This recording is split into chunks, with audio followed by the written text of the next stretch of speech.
Nos vamos al Departamento de Prosperidad Social con su director. Pero antes, Marcela, hay trino del expresidente Uribe. Trino del expresidente Julio, que tiene que ver con su proceso, pero también con la polémica propuesta de amnistía a corruptos que algunos sectores andan promoviendo. El exmandatario cita un trino del periodista Giovanni Celis que dice lo siguiente: ahora Luis Fernando Rosas, el amigo de Petro que promueve facultades extraordinarias para el presidente para otorgar perdón a cualquier delincuente o corrupto, dice que esas normas están pensadas para perdonar a Álvaro Uribe Vélez, quien no ha sido condenado. Ante esto, Uribe responde con el siguiente mensaje: el propósito es igualar a quienes no han delinquido con delincuentes para dar indulto a estos últimos. Esta es la W. Saludamos al director del DPS, Gustavo Bolívar. Buenos días. Hola, Julio, muy buenos días a la mesa y a los oyentes. Mire, usted puso un trino que nos ha llamado mucho la atención. Lucas, para que no haya lugar a confusión, ¿qué dice el trino del director del DPS? Mire, se lo leo textualmente, abro comillas. El presidente del Senado, Iván Name, sigue saboteando las reformas que necesita el pueblo con la complicidad de las mayorías legislativas. Se ha roto la democracia representativa. Los congresistas ya no representan al pueblo, sino a las élites y sus intereses. El pueblo tiene que hacerse sentir. Debería autoconvocarse en cada rincón del país y ejercer su soberanía. Constituir asambleas populares y declararse en poder constituyente. Los tres poderes del poder público y los partidos deben acordar las salidas a esa crisis de legitimidad y representatividad. Cierro comillas. Don Gustavo, usted, como millones de colombianos, tiene válidas críticas sobre el papel del Congreso, pero al fin y al cabo usted es ejecutivo en este momento, es decir, usted está en el equipo de gobierno en una oficina muy, pero muy importante. Entonces sus palabras no son las palabras de un crítico más del Congreso, sus palabras son las del director del Departamento de Prosperidad Social. Independientemente de las críticas que usted tenga por el manejo, en donde no entro a discutir sus razones, que las respeto, ¿cómo es eso, esa invitación de las asambleas populares de la calle? ¿Cómo funcionaría eso? Bueno, Julio, primero que todo, tenemos que analizar el papel del Congreso durante el último año. Lo que sucedió ayer en el Congreso es inaudito. Teníamos los tiempos apenas ajustados para que la reforma pensional tuviera lugar y se pudiera aprobar o desaprobar, digamos, para las votaciones. Y con el levantamiento de la plenaria de ayer, el señor Name ya enterró, les puedo dar acá la primicia, la reforma pensional. La reforma pensional tenía como objetivo entregarle media pensión a casi 3,5 millones de ancianos que hoy no la tienen, entregarle medio salario mínimo. Porque bueno, aquí ya entramos en cuestiones técnicas. Al dejar de cotizar a los fondos privados, las personas que ganan entre 1 y 4 salarios ya iban en 3, la oferta de los fondos privados era que fueran 2. La cifra que fuera, ese dinero ya dejaba de ir a los fondos privados, sino se iba al Estado, y el Estado con ese dinero iba formando una caja para poderle dar la pensión a los más viejos de este país. No se logró la reforma de la salud, y no se va a lograr, estoy medio seguro, la reforma laboral. Entonces, cuando el Congreso de la República, que es elegido por el pueblo, para que legisle por el pueblo, se dedica a torpedear todas las reformas del Congreso y a defender ya no al pueblo, que esa es la democracia representativa, sino a intereses privados, pues uno dice, aquí se rompió la democracia representativa y ya es el pueblo en su poder, porque es que aquí no mandamos nosotros, ni yo, ni Petro, perdónenme que me haya nombrado primero, ni el Congreso. Aquí lo que manda es el pueblo, y el pueblo le dio una orden al Congreso de que él legislara, y el Congreso no está legislando. Levantan las sesiones, las sabotean, rompen los quórums, todo un año sin trabajar, un Congreso que nos cuesta cerca de $1 billón. Entonces yo lo que le digo a la gente es, ustedes reclamen, reúnanse, hagan asambleas populares y reclamen ustedes como poder constituyente. Yo creo que eso no es ningún delito hacerlo.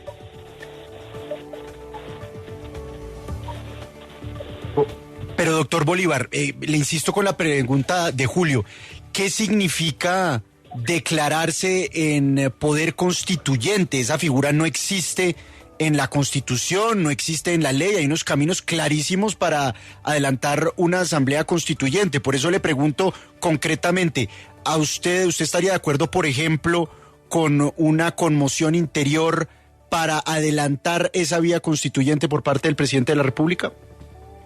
No, en ningún lado dice eso. El tuit ni lo haría, ni lo permitiría, ni lo patrocinaría. Ahí lo que dice es que dentro de los mecanismos de participación ciudadana, ahí hay varios mecanismos que puede usar la persona o las comunidades. Una de ellas puede ser los cabildos abiertos. Pero ahí en ningún lado se está incitando a la violencia. Estoy diciéndole a la gente, reclamen, reúnanse y reclámenle a las personas por las que ustedes votaron para que aprobaran una reforma, Pero doctor Bolívar, los cabildos abiertos no sirven para adelantar asambleas constituyentes, por eso insisto en el mecanismo. Entiendo el espíritu de la declaración, pero no entiendo el mecanismo.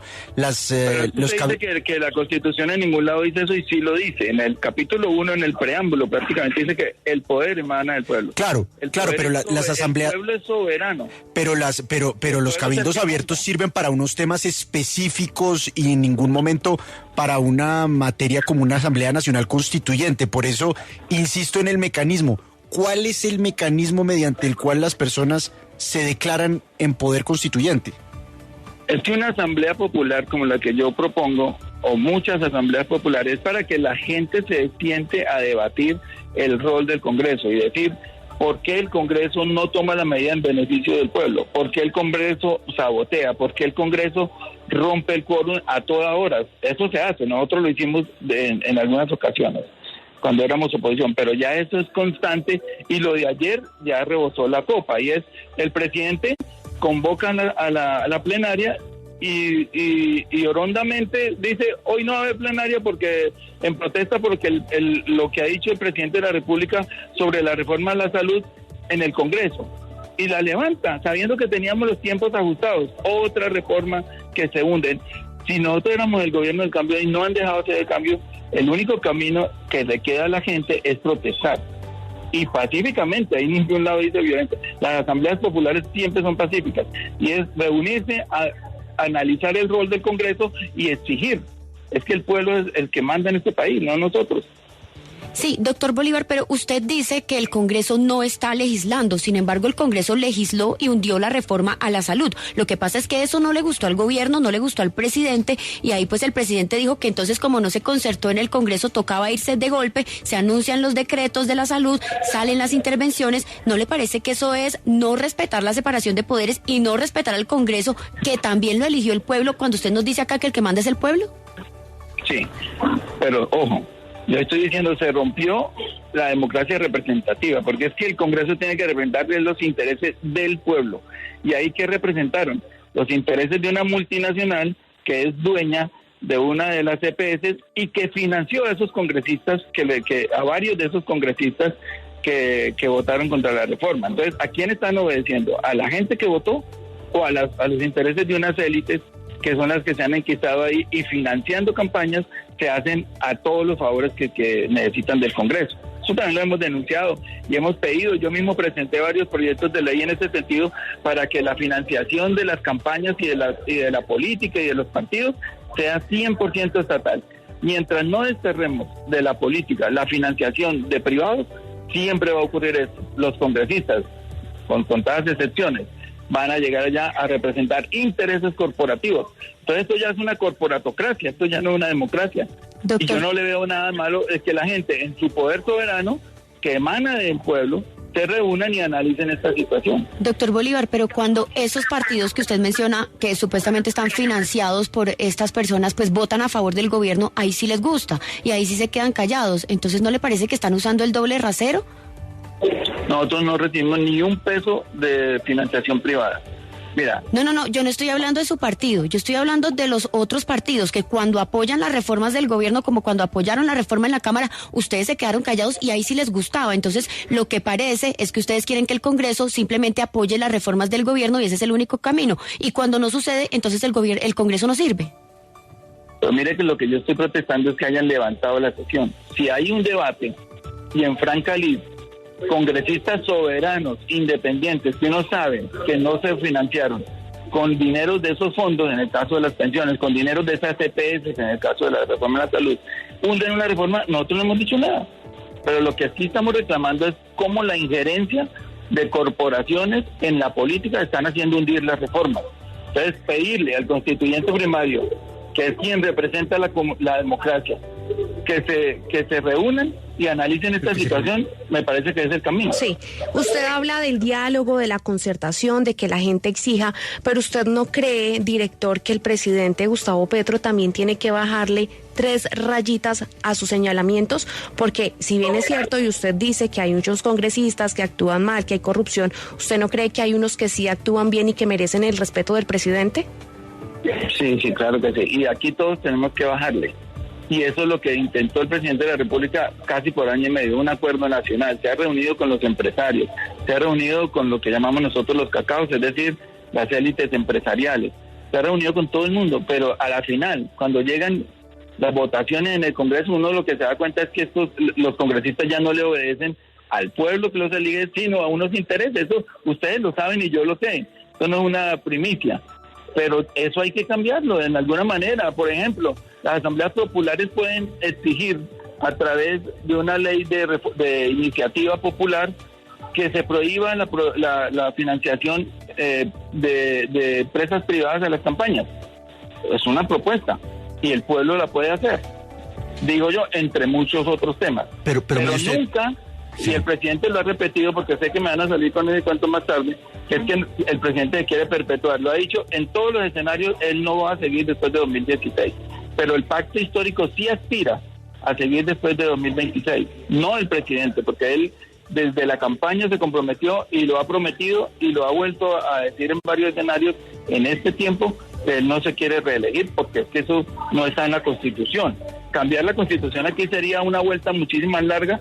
Imagínense, si no tenemos para aprobar una reforma de la salud o una reforma pensional, que son leyes simples, sí. Imagínense una reforma constitucional para meter un articulito como el que metieron en la época del doctor Uribe para reelegirlo. Director. Ya iba por tercera vez. Aquí no estamos pensando en eso. Director, no, pero yo quiero volver a lo que usted ha señalado sobre los aportes de privados a las campañas políticas, porque en consonancia con esto que usted ha señalado, diciendo entonces pues que los congresistas quedaron empeñados a quienes les aportaron a sus campañas, en un acto de coherencia, ¿no debería el gobierno Petro cancelar todos los contratos que tiene con empresas vinculadas a Euclides Torres, quien fue uno de los grandes aportantes a la campaña?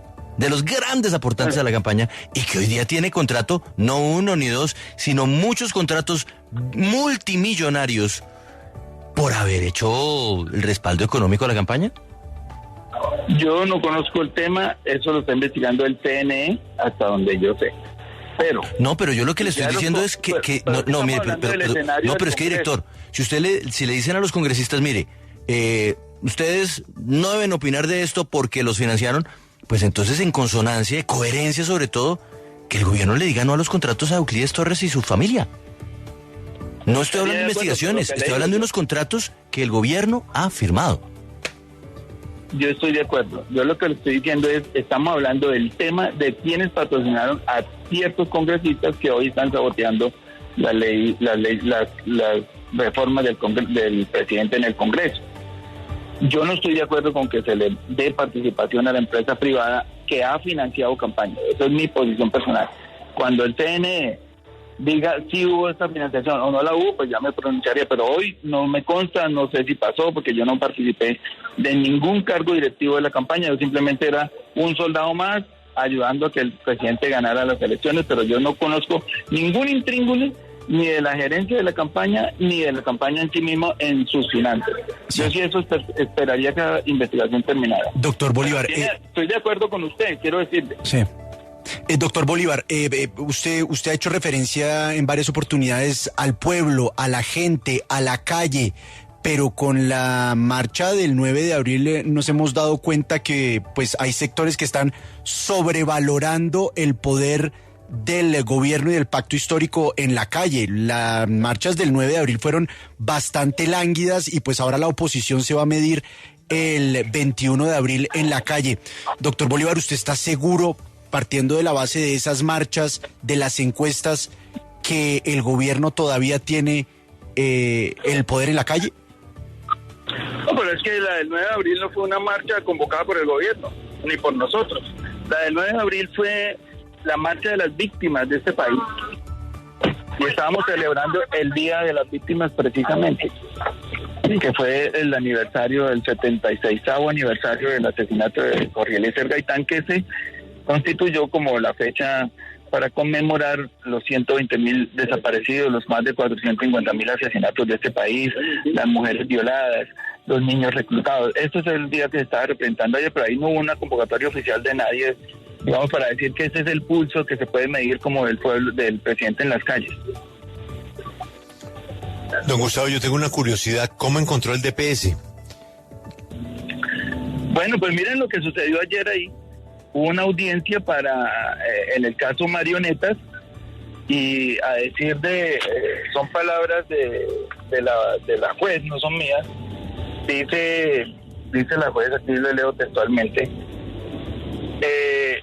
acá está, dice la juez, el que regañó al abogado, dijo: la intervención del apoderado del DPS, además de sencilla, fue absolutamente incompleta, desilvanada y precaria, y no se compadece con el interés de un representante judicial de una entidad pública que pretende agenciar los intereses públicos. ¿De qué nació el regaño? De que el DPS quería o quiere, porque todavía se puede, ya apelamos esa decisión, constituirse como víctima dentro del caso de Marionetas, donde ustedes saben hay 6, había 7, pero bueno, infortunadamente uno falleció, 7 senadores inmiscuidos en el robo de los recursos públicos de la gente más pobre de este país, porque el DPS maneja recursos para superar la pobreza extrema.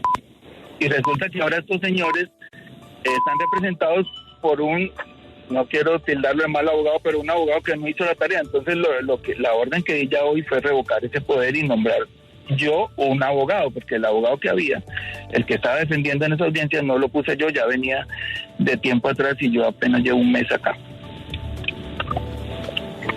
Es Gustavo Bolívar del DPS. Feliz mañana, ya regresamos en la W.